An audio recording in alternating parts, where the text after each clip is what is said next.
Okay. Oh, I already dropped my pen. This is, technically it's an Apple Pencil, not a pen. This is the second video for this section. We're going to talk about properties and how to do some shortcuts for limits. And I want to preface this by saying that there are a ton of limit properties in the book, okay? And those are on page 83 and 84 if you have the current edition. But they're just in the, that's the ugliest 8 I've ever seen in my life. But we're not changing it. And you can look at all of those if you want. We're kind of gonna just summarize a little bit because again, the theory is not the big focus of this class. This class really is focused on the applications. And so I don't want to bog everything down too much, since as far as like the purposes of a business calculus class, it's really not as important. But there it is if you want it. We're only going to talk about 2 big ones.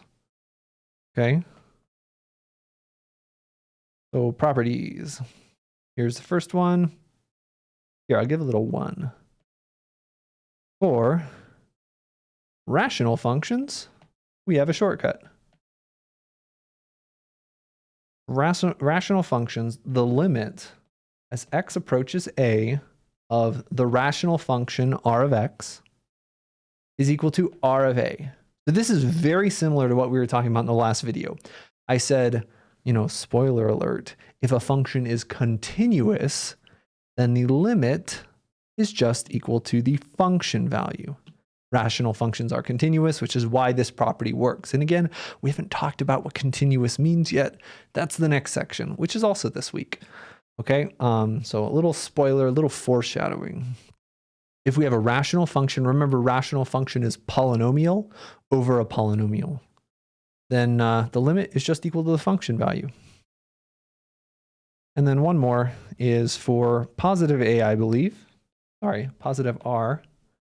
For r greater than 0, the limit as x approaches a of some function raised to the rth power is equal to the limit as x approaches a of that function value raised to the r. We'll talk a little bit more about what this second one means in a little bit, but the general idea is that the limit of something with an exponent is just the inside limit raised to that exponent. So you can kind of evaluate the limit and then raise it to an exponent. We'll show off these properties very soon, okay? So let's do an example. Ejemplo 3. I think that's how you say example in Spanish. Example 3, evaluate the following limits. Part A. Oh, that's supposed to be a parenthesis. Oh, my word. Whew. Part A. The limit as x approaches 2, we really like 2 today, of the square root of 5x cubed minus 15. So I only told you guys 2 properties, all right? And it's good. Hopefully you can use those 2 properties. They should work for all the problems in this section. The 2 properties we talked about were for rational functions and for exponents. And you might say, hold up, Jason, slow down, stop sign, don't get a ticket. This is not a rational function. Rational function is polynomial divided by polynomial. And you'd be right. This is not a rational function. You might say, and this also doesn't have an exponent. This has a square root. But remember that square roots are exponents. This is the limit as x goes to 2 of 5x cubed minus 15 raised to the 1/2 power. Remember, radicals are the same as rational exponents. Rational exponents, fraction exponents, same thing. All right, so you remember we had to do this a lot when we were using the power rule for taking derivatives. We'll also do them here for limits, okay? So the property we said that the limit of a function raised to an exponent, we can put the limit inside the exponent. All right, so by our property, this is going to be parenthesis, the limit as x goes to 2 of 5x cubed minus 15. And then we can take the square root at the very end.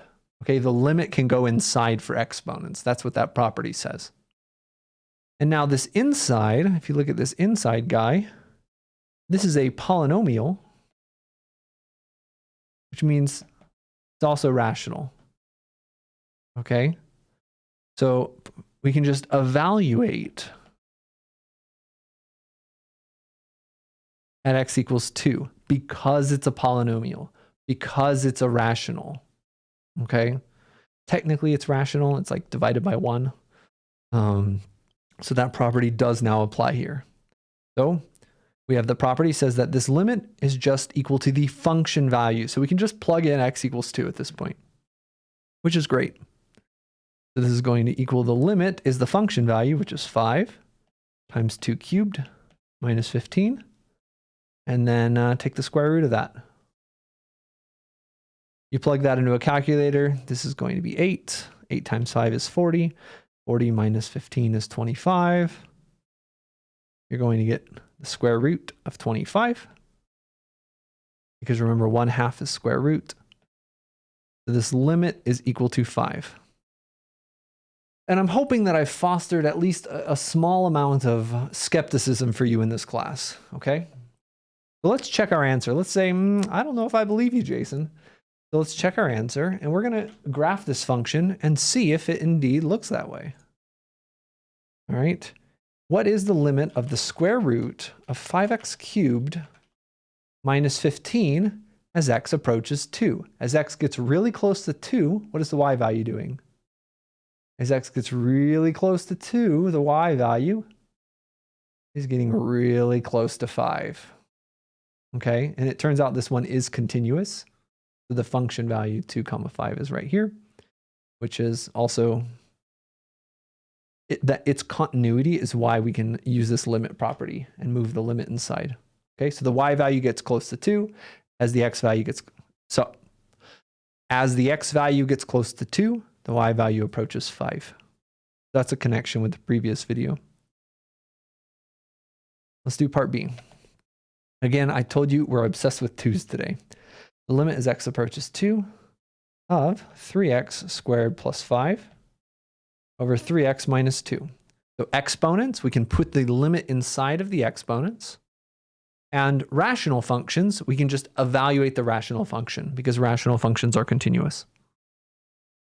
Really getting ahead of ourselves talking about continuity today. This is a rational function, right? We've got a polynomial divided by a polynomial, specifically a quadratic or parabola divided by a linear function or line. So by that property, this is going to equal the function evaluated at 2. So that'll be 3 times 2 squared plus 5 over 3 times 2 minus 2 by that property. And you just evaluate it a little bit. The top is 3 times 4, which is 12, plus 5 is 17. Bottom is 3 times 2, which is 6, minus 2 is 4. We get 17/4, which is about 4.25. And by about, I mean it should be the exact same thing. So the limit of this function value, as x gets really close to 2, this function gets really close to 4.25. And in fact, because it turns out it's continuous, it also equals the function value, but it doesn't need to actually equal the function value. All right, let's do one more. Part C. The limit as x approaches 3 of x squared minus 9 over x minus 3. Oh, Jason, this is getting boring. This is another rational function. Well, the limit of a rational function is equal to the function value at that point. It's just going to be 3 squared minus 9 divided by 3 minus 3, which is equal to 0 over... Oh, that's not good. We don't want to see that in mathematics. This right here, I'm going to give you some high quality mathematical analysis here. 0 over 0 is what we mathematicians like to call bad, okay? So this property, and I think I may have forgotten it. Again, we're doing kind of informal stuff today. this property is only if it exists. Okay? So this property does not apply here in this problem because this function value does not actually exist. So we're going to have to use our big mathematical brains and try something else. So bring your mind all the way back to your algebra days. And again, algebra is going to be one of the hardest things in this section specifically and kind of in this class. Let's look at what else we can do with here. Let's rewrite the problem. What do we know about the top? Well, we know we can factor the top. This is what's called the difference of squares. All right, difference of squares is the form a squared minus b squared. So this is x squared minus 3 squared. And it factors to x minus 3, x plus 3. The denominator is also x minus 3. And don't forget to include your limits here. If you forget your limits, I'm going to be very grumpy. Well, how do we simplify this? Well, it's all factored out. The top has an x minus 3, the bottom has an x minus 3. And as long as x is not equal to 3, we can cancel these. Because if x is equal to 3, we get 0 over 0, which is bad. But if x is not equal to 3, then this is the same exact thing as this. And that's the nice thing about limits. The limit as x approaches 3 has nothing to do with the actual function value at 3. So it's only for numbers that are really, really close to 3, not actually 3 itself. So we can cancel this, and now this is a polynomial. The limit of a polynomial is the function value at that spot. So this is just going to be 3 plus 3, which is equal to 6. All right. And if you're curious about what this function looks like, today is your lucky day because I will show you. All right. What this function looks like is, let me get it set up for you real quick. And then I will show you.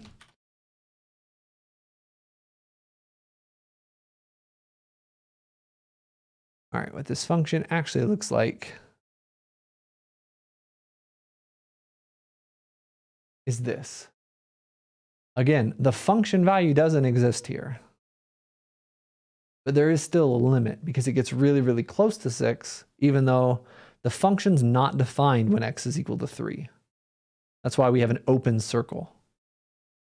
Function's not defined at x equals 3 because we get division by 0, which is no good. All right, and that's kind of how you can evaluate limits. So kind of to summarize here, what you want to do is you want to use those limit properties. And if we get some sort of divided by 0 situation, then try to simplify. And that's a pretty good rule of thumb for how to approach these problems. All right, good luck, and let me know if you have any questions. If I can find the stop video button. Good luck, and let me know if you have any questions.